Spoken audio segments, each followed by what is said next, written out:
Mammo machine can help detect early cancer. Find out details by clicking our icon at DeWittDailyNews.com. Ramey Miller from Run Deep Coaching. Take your power back. I do holistic personal and business coaching. My service is virtual, so we can visit no matter where you are. Find out more by clicking my icon at DeWittDailyNews.com. That's DeWittDailyNews.com. Your friend in Central Illinois. WHOW. Top of the morning. Thanks for being with us. I'm your host today, Seth Lawrence. The WHOW Morning Show streams to Facebook and YouTube. It's brought to you by Peterson Insurance, your Pekin Insurance agent in Clinton. Caitlin Mellendorf, nutrition educator for the University of Illinois Extension in DeWitt, Macon, and Piatt counties, in studio with us. Hi, Caitlin. Good morning. Happy fall. Kind of feels like fall more than it did last time we talked. So it's here, I think, for sure. I'm a little sad. The light is slowly disappearing. Yep. But that does mean that fall and winter are coming, and I quite enjoy living in a place where I get changes of seasons. For sure. That part I do enjoy. I agree. I absolutely agree. Well, let's dive into, Caitlin. Starting out, November is National Diabetes Month. Let's talk about this. What do we need to know? Yeah, so we do lots of food holidays on our segment.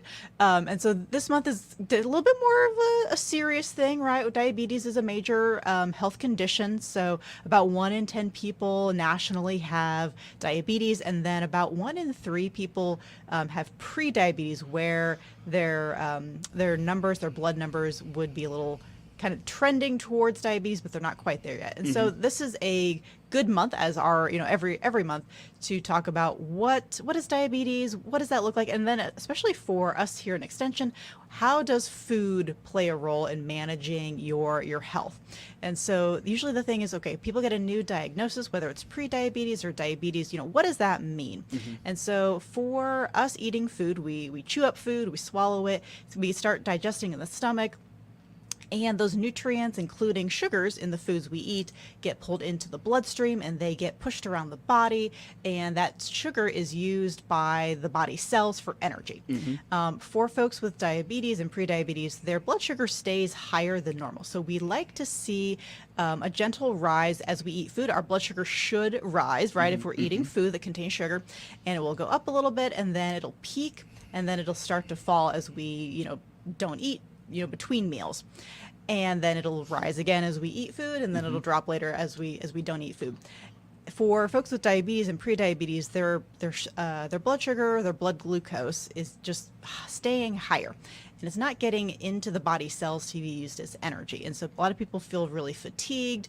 The body will use different mechanisms to try and lower that blood sugar, including peeing it out. And so some people will have high levels of sugar in the urine. And so the goal is to bring that down with medication, and then lifestyle things like exercising more, changing how we eat, and then managing stress as well. Yeah, sure. Let's eat the folks probably know the two most common forms of diabetes type 1, type 2. What's the difference between those two? So for folks with type 1, their pancreas is the organ that pumps out a hormone called insulin. Insulin is what helps lower our blood sugar. It helps put that sugar into body cells. It's kind of like a lock and key. So insulin has the key ring, is able to open the lock to the door inside your cell, and that sugar can get inside and do the metabolism required to help you live and breathe and move. And then for type 1, those folks are going to require insulin. They're going to have that as an injectable insulin because their pancreas no longer is producing that hormone. And so they have to externally use insulin shots for that. With type 2 diabetes, the pancreas is usually still functioning. It may not be pumping out maybe as much insulin. And then sometimes we see insulin, we call an insulin desensitized. So the key ring, I kind of look at it as insulin is there, it has a key ring, but it's got way too many keys and it's taking too long to open the door. And so that sugar stays in the blood for longer than it should. And so for those folks, they generally will look at lifestyle medication and occasionally insulin to help lower that blood sugar. Okay, sure. Now let's dive into how food plays a part in blood sugar levels, dealing with diabetes diagnoses. How about some of those things? So when we get that diagnosis, or for folks that have had diabetes for years and maybe are looking to change how they manage it, improve their numbers when they go get blood drawn. We're looking at generally more fiber, more protein, and then a little bit less easily digestible carbohydrate. So we have two general types of meal planning to kind of help people put food on their plate that's going to be diabetes friendly. One is the plate method. And so the plate method is, if I look down at the plate of food I'm eating, what foods are on my plate and what kind of proportions, what kind of amounts. And then the other one is carb counting. And this is typically important for folks with type 1 diabetes that are using insulin, because they need to match the amount of carbohydrates to the amount of insulin they're going to inject, so they don't stay too high or drop too low. But carb counting can also be useful for folks with type 2 diabetes as well. But the plate method is generally looking at filling up half of our plate with vegetables, non-starchy vegetables. So things like broccoli, green beans, carrots, zucchini, those very low carb, high fiber vegetables. We fill up half of our plate because having that high fiber option gives slows down digestion and gives a slower rise to that blood sugar. So that's the goal. So we want to bring down the amount of sugar in the blood, and having a really high fiber food, which slows down digestion, really helps achieve that. And then we're adding in a smaller portion of a starchy food. So this can be a starchy grain food like corn, pasta, rice, pancakes, cereal, or a starchy vegetable like potatoes. Then we have another small portion on the plate of some type of protein. So chicken, beef, fish, pick your poison. And then if there is a need for more food, which for some individuals, that's not going to be enough food for them, they're still going to be hungry. So then we can add things like fruits or milk or yogurt or other foods to kind of round out that meal, make sure they're getting in those nutrients. But the goal is protein and fiber, again, to help slow digestion, keep that blood sugar rise in a gentle way versus spiking really high. Yeah, sure. Again, Caleb Mellendorf, nutrition educator, University of Illinois Extension in DeWitt, Macon, and Piatt counties. You talk about fiber. Do supplements work in a person dealing with diabetes? Yeah, so our goal is always to try and get fiber through food, because you're getting other nutrients, you're getting vitamins and minerals when you're eating foods with fiber. But it can be really challenging for folks to get enough fiber in their day. And so fiber supplements can be beneficial. We have to start looking at what type of fiber, though. So depending on the goals. So something like a insoluble fiber is not going to dissolve in water very well. It's really good for bulking up the colon. So for folks that have constipation, this is a really good option for fiber. Generally for blood sugar management, we're looking more at the soluble types of fiber. So this is a fiber that does dissolve really well in water. It kind of makes a gel. So if anyone's ever had a Metamucil product or like a psyllium product that kind of gels in water, that's a good soluble fiber. It also has the added benefit of helping lower blood cholesterol, which is good because heart disease and diabetes kind of go hand in hand. Yeah. So fiber can be really helpful, again, for getting enough fiber at that meal, along with foods to help manage your blood sugar. You mentioned something I wanted to get to next. What happens if we don't deal with diabetes? If an individual does not deal with their diabetes? Yeah, so having high amounts of sugar regularly in your blood starts to impact the organs and the small vessels in the body. So we see people who have had diabetes for a long time where it's not well controlled, they tend to have issues now with heart disease, with kidney disease, and then with something called neuropathy. So we have this like nerve damage to usually the extremities, so the feet and the hands. We also have challenges with the eyes, those really small vessels in the eyes. So people with diabetes may have vision issues as well. It's a very quiet disease if you're not looking for it, if you're not getting regular blood draws, but can be really harmful in the long run to have that much sugar just staying in the blood. So we do want to make sure that we are controlling that, whether that's through medication or lifestyle or both. Is it genetic? Yeah, so like a lot of health conditions, there is a genetic piece to diabetes. So if you have family history, if you have parents or first siblings with diabetes, or if maybe you were pregnant and had gestational diabetes during your pregnancy, and then afterwards your blood sugar went back to normal, even having gestational diabetes can put you at higher risk for diabetes later in life too. So there's a genetic component, and that is super helpful to know your family history risk. Speak to the importance of a care team around you. Yeah, so this is what I really like to say of you are not alone in this. If you have diabetes or you got a pre-diabetes diagnosis, there are a ton of different people that can go to your care team. So of course you have your primary care provider, your main doctor or a nurse practitioner that works with you, but you can work with people like me, registered dietitians, that will walk you through that, as well as diabetes educators. Those are typically nurses or dietitians that have additional training to really help you dial in your meals and your medications so that you're getting really optimal blood sugar management. We also have all those folks I mentioned on things like if you need to have your vision looked at, if you're noticing that you're kind of like, oh, my vision's a little blurry, I may need to go check that out. You can work with an eye care specialist. If you do develop kidney disease or heart disease, you have a care team to work with those cardiologists and the nephrologists. So just please know that you are not alone. You can have additional support for getting diabetes and helping you get good quality of life. You know, speaking about the dietitian piece, you know, a lot of times you'll have to pay an individual like that. Speak to how you can help people through something like this. So I was just having this conversation this morning. So while dietitians are covered by most insurances, Illinois Extension, we are a free and low-cost service. So we offer a lot of low-cost and free classes, including myself. I've been teaching several diabetes classes throughout 2024. I've actually got one this afternoon up in Forsyth. And so I've got a few more for the end of 2024. And so please use us. We have that resource, as well as I know here in Clinton, Warner Hospital has a pre-diabetes intensive. So you spend many months working with with Kelly out at the hospital, and she provides. I'm going to be doing a guest speaker section of that, so you get to hear from me too. And then there are online support groups, and there's in-person support groups. None unfortunately too much in our counties, but please use the free resources that Extension offers. That's what we're here for. Where do they go to learn more about those?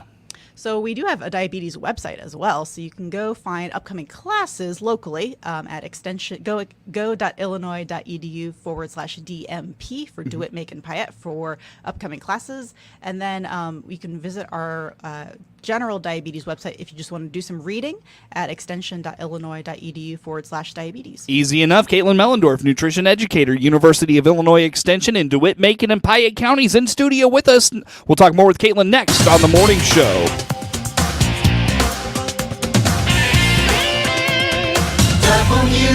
WHOW.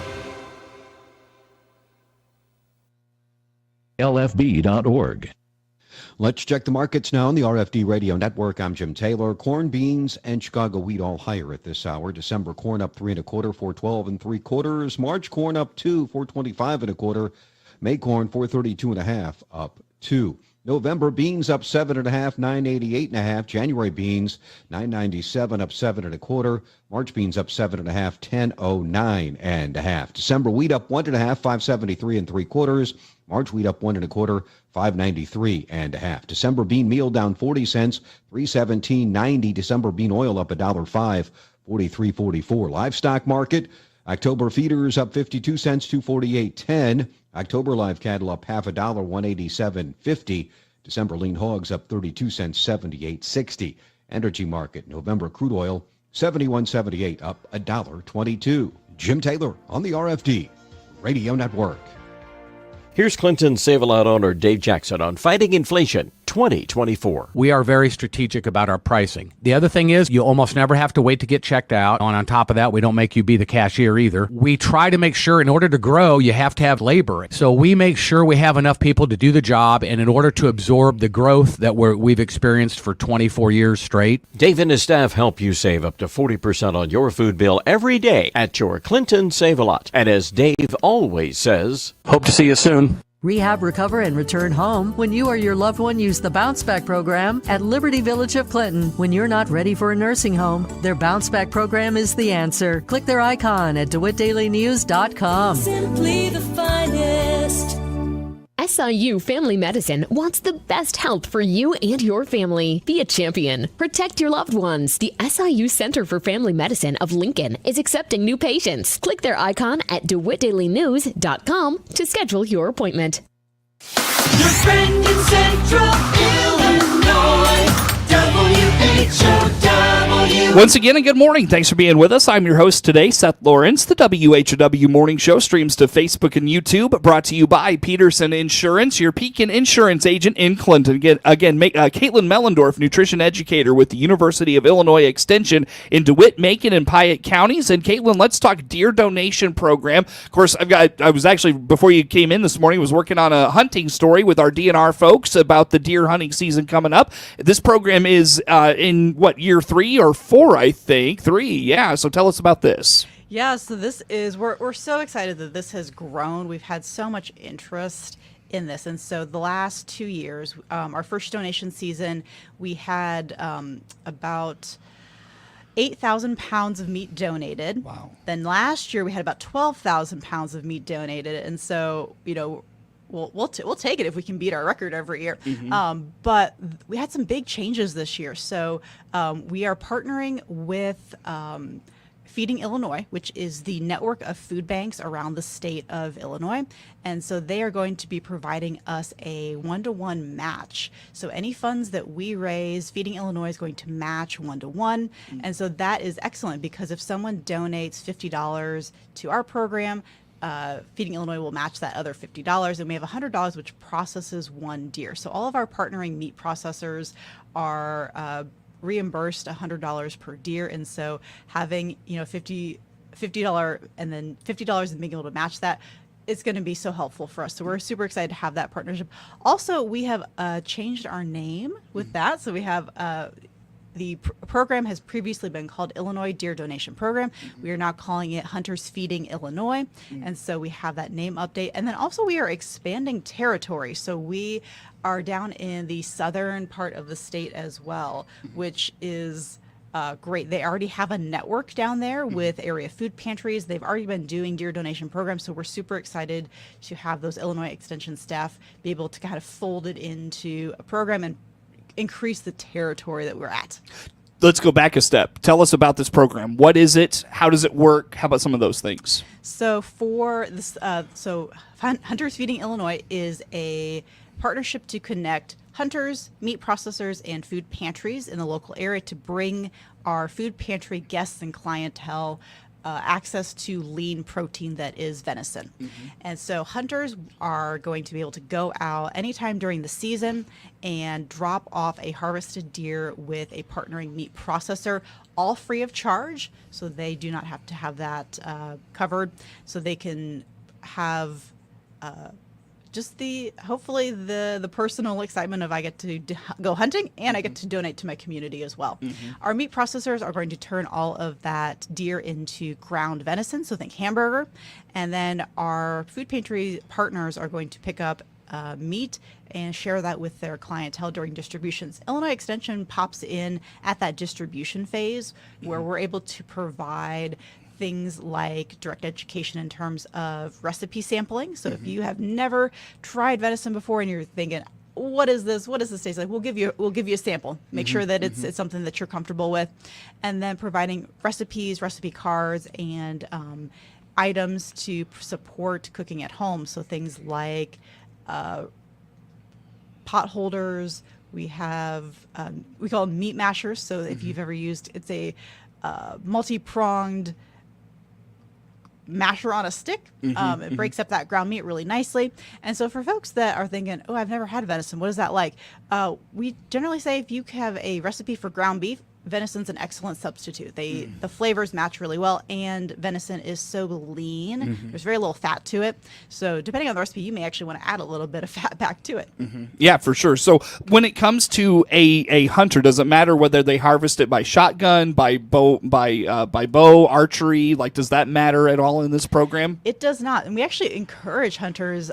Archery is usually first season, and so we encourage our folks to come out early in the season. So now that hunting season has started here on in October, that we want those folks to come out early. We're used to getting more deer later in the season, so into December, January, February, but we would love to have deer donated earlier in the season here in October and November. Yeah, and you were talking about the price or the cost of that, that's where those donations probably come into play, and why those are so important to this program being successful. Right. This is entirely a fundraised program. There's no external funding source right now. We're working on that, fingers crossed, for future years. So hunters that go out, as long as they can find one of our partnering meat processors up here in this area, Moequa, Packing is probably the closest one, as well as Champaign St. Joe has a processor that's partnering with us this year as well. And so to have check with those processors, make sure they have space. That's always something that,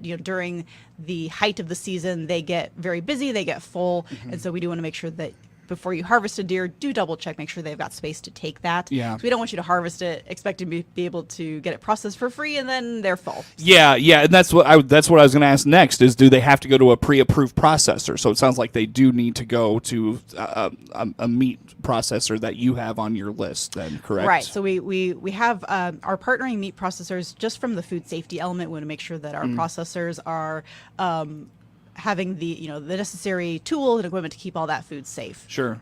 And then that goes to food banks, correct? So that'll go actually directly to the food pantries. So Okay, so the food pantries don't have to buy through the food bank directly. They can work directly with that meat processor to get the 50 pounds, 100 pounds, whatever amount is going to be useful for a distribution, depending on how big that pantry is. Is Extension working with the pantries to connect them to this program too? Yep. So we have gotten connections between the pantries, and so they know which processors they will be connected with. And so if you are a pantry that would be interested in partnering with us, please reach out.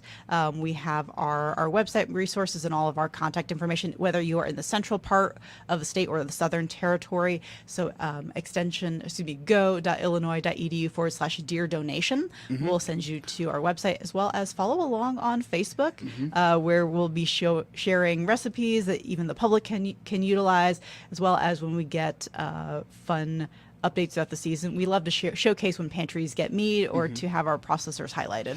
On that note, anything I missed on that program? So I do want to invite people to go out hunting. So hunters, if you're listening, put deer donation on your plans, whether it's purchasing an extra deer tag, or if you are a landowner and you have additional tags, consider using that to go hunting and donate to the program. Easy enough. Caitlin, let's wrap it up today talking about some upcoming classes. What do you have on the calendar here? So in November, we're going to actually bring canning back, even though we're kind of at the end of the season. But we're going to talk about a little bit of autumn, fall canning at Weldon Library on November the 1st, which is a Friday. We're going to be there at 10 o'clock. You can contact the library to sign up. And then on November 13th and 14th, I will be at Sarah Gorder Library and Blue Mound Library to do diabetes meal planning. So this is a great resource, again, for November. And then I just want to highlight a statewide program for those folks that are interested in sourdough. Our statewide team is going to be offering a 2-part webinar series in late November and early December. So you can check that out on the main extension website, extension.illinois.edu. Yes, extension.illinois.edu. And the extension website for DeWitt Macon Pyatt is? go.illinois.edu/DMP. Very good. Caitlin, good to see you. Thanks for making time for us. Thanks. Caitlin Mellendorf, nutrition educator, University of Illinois Extension in DeWitt, Macon, and Pyatt counties, our guest in studio. Network news on the way on the morning show. WHOW.